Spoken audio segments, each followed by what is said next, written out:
This year, for whatever reason, the Republicans, who typically have a counterparty to what you just saw Tram and Joe at, they're not having a gathering. So our job is to try to track down these candidates who are all in different places, not one central gathering location. So let's start our coverage on the Republicans with 12 News journalist Bianca Bono, who's covering Kari Lake's campaign. Bianca?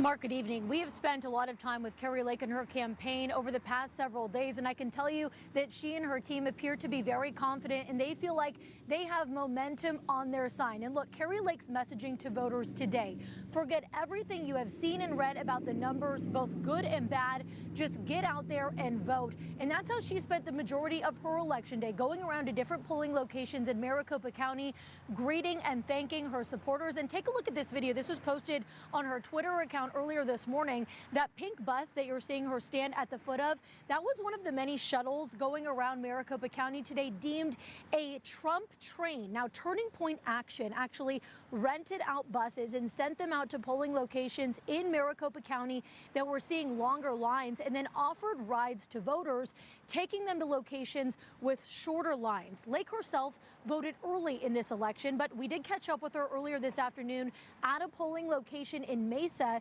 She accompanied her son there as he went to vote in person, and she talked about how she's monitoring turnout today. The last thing I want to see is some of our senior citizens having to stand in long lines. But we got the warning out, and we did an incredible job at getting people to turn in their ballots early. We banked the vote in a record-setting way here in Arizona. So I'm really proud of that. And today we want to set more records. And so we're monitoring any problems we see. We've got lawyers, and we've got, as I said, those vans are picking up and assisting voters. And on social media this afternoon, Kari Lake reminded voters that she has been endorsed by former Governor Doug Ducey, Karen Taylor Robson, who she ran against in her gubernatorial primary in 2022, and Sheriff Mark Lamb, her primary opponent earlier this year, all Republicans, of course.